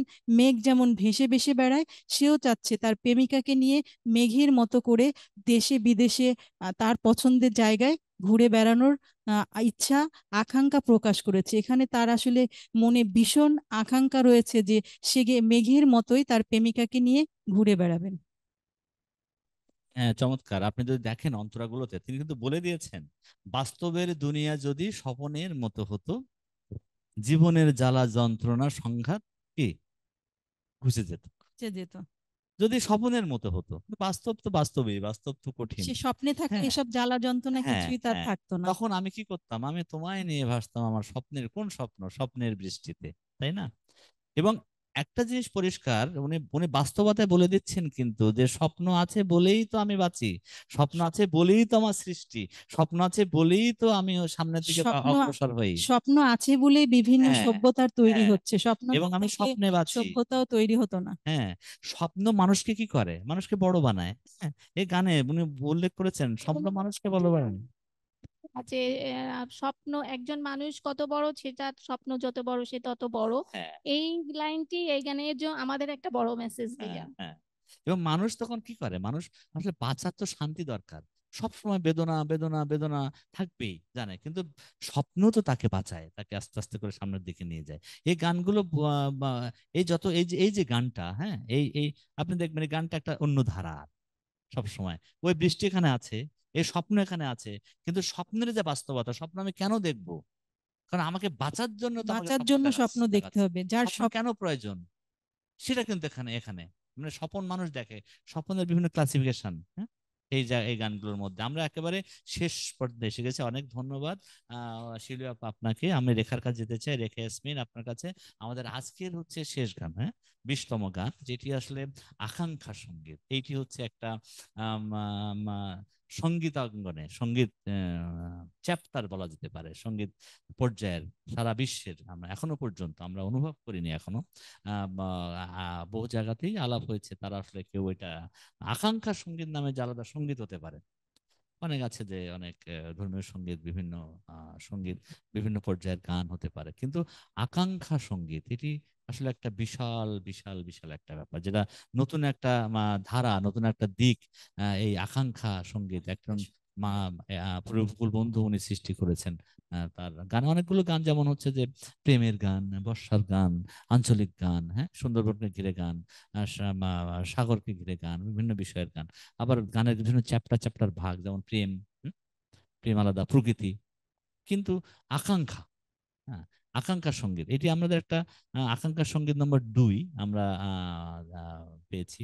আবার রেখা ইয়াসমিনকে আমরা দিতে চাই যে স্বপ্ন পরিবর্তন, সময় সময় তো প্রতিনিয়ত যাচ্ছে, এই যে সময় নিয়ে আমরা বসে আছি, সময়, হ্যাঁ, সময় আগত, সময় শেষ। এই যে গানটা tick tick tick tick tick সময় যে ঝরে ঝরে যায়, হ্যাঁ, এইটাতে এই গানটা কি করছেন উনি, tick tick tick tick tick ছন্দে প্রতিনিয়ত পৃথিবীটা পাল্টে যায়। হ্যাঁ? কত চমৎকার কথা না, যে tick tick tick tick tick সময় যে ঝরে ঝরে যায়, tick tick tick tick tick ছন্দে প্রতিনিয়ত পৃথিবীটা পাল্টে যায়। তো এই গানটা নিয়ে আপনার স্বপ্ন পরিবর্তন, সময়ের ব্যাখ্যা আপনি যদি সংক্ষিপ্ত ভাবে, আমরা একেবারে শেষ পর্যন্ত এসে গেছি রেখা আপা, আপনাকে ধন্যবাদ। জি। একটুখানি যদি আমাদেরকে বলেন। গানের যে মর্মার্থ বা আমার কাছে এই গানটির যে ব্যাখ্যা, তার সেটি বলবার আগে আপনার আগের কথার সূত্র ধরেই বলবো। আপনি বলছিলেন যে প্রিয় উপকূল বন্ধু, আমাদের সম্মানিত গীতিকার, তিনি একটি নতুন ধারা সৃষ্টি করেছেন, যেটি কিনা আমরা বলছি যে আমাদের আকাঙ্ক্ষা সঙ্গীত। তো সেই নতুন ধারা তৈরির সাথে সাথে আমি তার গানগুলি শুনে বা যতটুকু আমি নিতে পেরেছি, আমার কাছে মনে হয়েছে নতুন ধারা তৈরির সাথে সাথে না তিনি অনেকগুলো নতুন শব্দও সংযোজন করেছেন। এই গানটির কথাই যদি বলি, এখানে দেখুন চমৎকার একটি কথা রয়েছে যে সময় ঝরে ঝরে যায়। সময়কে অনেক কবি সাহিত্যিক নানান ভাবে উপস্থাপন করেছেন, কিন্তু সময় যে ঝরে ঝরে যায় টিক টিক করে, এইটি আমার মনে হয় কোথাও এখনো পর্যন্ত আমার চোখে পড়েনি বা আমার দেখা হয়নি।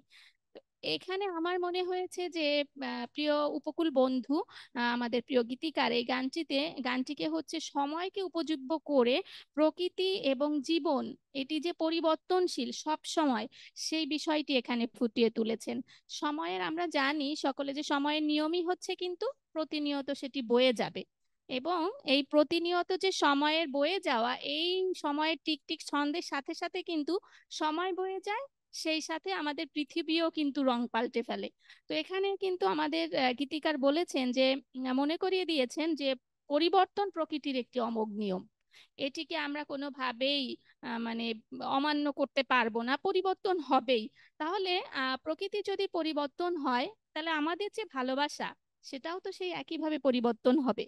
কিন্তু আমরা প্রকৃতির পরিবর্তনটি মেনে নিলেও ভালোবাসা যে রং বদলাবে, ভালোবাসাও যে পরিবর্তন হবে, সেটি কিন্তু আসলে আমরা খুব সহজে মেনে নিতে চাই না বা মেনে নিতে পারি না। তো সেই বিষয়টি এখানে আমাদের প্রিয় উপকূল বন্ধু বলেছেন। এখানকার শেষের দুটি লাইন খুবই আমাদের অর্থবহ আমার কাছে মনে হয়েছে। তিনি বলতে চেয়েছেন যে কৃষ্ণ গহ্বরের মধ্যে আমাদের যত বেদনা আছে, না পাওয়া আছে, সব এই অন্ধকারের মধ্যে তলিয়ে যাবে, কিন্তু সেই সময় যে তোমাকে কেউ না চাইলেও আমি কিন্তু তোমাকে ঠিকই চাইবো। তুমি যদি তার আদেশে খোঁজো, তখনও কিন্তু তুমি আমাকে ঠিকই দেখতে পাবে। এবং তোমার প্রতি আমার যে আকাঙ্ক্ষা, তখনও কিন্তু সেটি শেষ হবে না। হয়তো সময় পরিবর্তন হবে, আমি তোমার প্রতি আমার আকাঙ্ক্ষাটা রয়েই যাবে। ধন্যবাদ অনেক ভাইয়া। ধন্যবাদ রেখা ইয়াসমিন। সেই কথাই বলছিলাম যে গানের মধ্যে অন্তরাতে, শেষ অন্তরাতে উনি কিন্তু বলেছেন যে আসলে সময়ের স্রোত আমরা সবাই সবাই, এটা হচ্ছে বাস্তবতা। উনি ওনার গানের মধ্যে, এটা গানের মধ্যে সব থেকে সুন্দরতম দিক হচ্ছে, অনেকগুলো সুন্দরতম দিক, সেটা হচ্ছে বাস্তবতাটা তুলে ধরা। উনি বলছেন যে বাস্তবে আসলে তো আমরা সবাই যাচ্ছে যাচ্ছে স্রোতে ভেসে যাব, কিন্তু যদি সবকিছু যদি ঘোর ওই কৃষ্ণ গহ্বরের ওই অন্ধকারের মধ্যে যদি চলে যায়, তুমি সেখানেও তার আদেশে তুমি আমাকে খুঁজে পাবে। ঠিক আছে? এই যে তার যে আবেদন, আকাঙ্ক্ষা, হ্যাঁ, এই যে আকাঙ্ক্ষার প্রকাশ, এটি কিন্তু একটা বিশাল একটা ব্যাপার।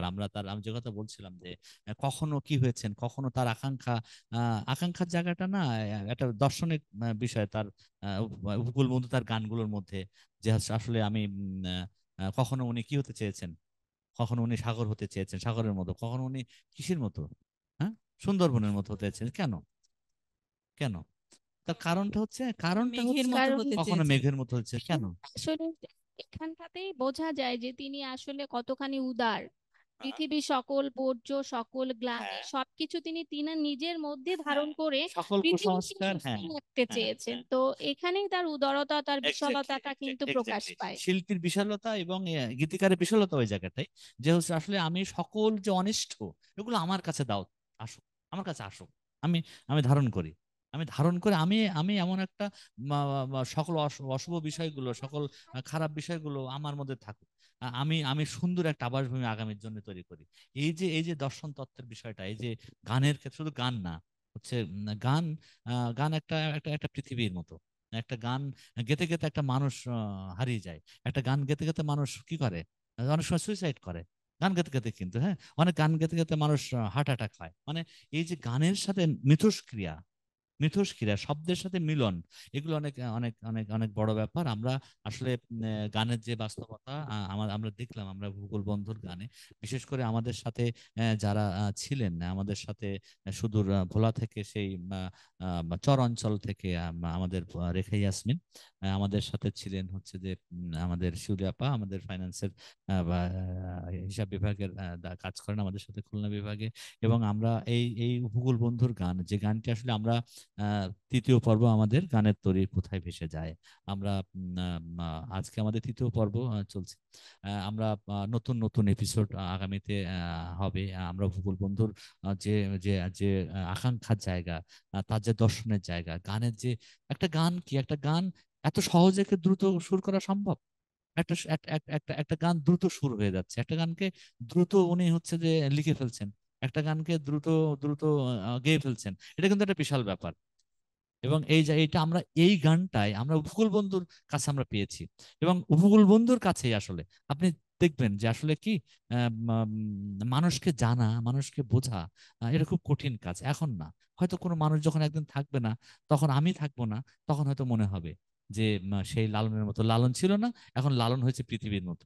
অনেকেই আমরা বলি লালন যখন ছিল তখন কিন্তু লালন সম্পর্কে ধারণা ছিল না, লালন কি লালন, কিন্তু লালন মারার পর লালনের সেই গান খুঁজে খুঁজে বাইর করা হয়েছে। একদিন বুলবুল বন্ধুর গানই একদিন একটা আলাদা ফর্ম তৈরি করবে, আলাদা ফর্মে নিয়ে যাবে, শব্দের ভান্ডার, কথার ভান্ডার দিয়ে যে গান আলাদা ফর্ম তৈরি হবে, এটুকু বিশ্বাস আমার আছে। আমার ছোট্ট মনে আপনাদের সাথে আমরা ছিলাম, আমি সঞ্চালনায়, এবং আমরা আমরা অনলাইনে যারা যুক্ত আছেন আমাদের সাথে, এবং বিশেষ করে যারা আমাদের ইউটিউব হৃদয় বসবার চ্যানেল যারা আছেন আমাদের সাথে, এবং অন্যান্যরা যারা আছেন সরাসরি যারা আছেন, সকলকে আমরা আন্তরিকভাবে ধন্যবাদ এবং কৃতজ্ঞতা জানাচ্ছি। কৃতজ্ঞতা জানিয়ে আমরা গানের তরী কোথায় ভেসে যায় আগামী চতুর্থ পর্বের জন্য আপনাদেরকে আমন্ত্রণ জানিয়ে শেষ করছি। আপনারা সবাই ভালো থাকবেন। উপকূল বন্ধুকে কৃতজ্ঞতা জানাই, প্রিয় উপকূল বন্ধু যিনি আসলে আমাদেরকে তার প্রাণের জন্য, তার প্রাণের অনুষ্ঠানের, প্রাণের কর্মীদের জন্য প্রাণে প্রাণে মিল্কদাও সৃষ্টি করেছেন। তার প্রাণের অনুষ্ঠানের জন্য তিনি তিনি গান লিখে চলেছেন, প্রাণের কর্মীদেরকে নিয়ে উনি যেভাবে হেঁটে চলেছেন। আমি প্রিয় উপকূল বন্ধুকে ধন্যবাদ, কৃতজ্ঞতা জানিয়ে আমি বিদায় নিচ্ছি। জয় হোক সুশীলন, জয় হোক উপকূল বন্ধু।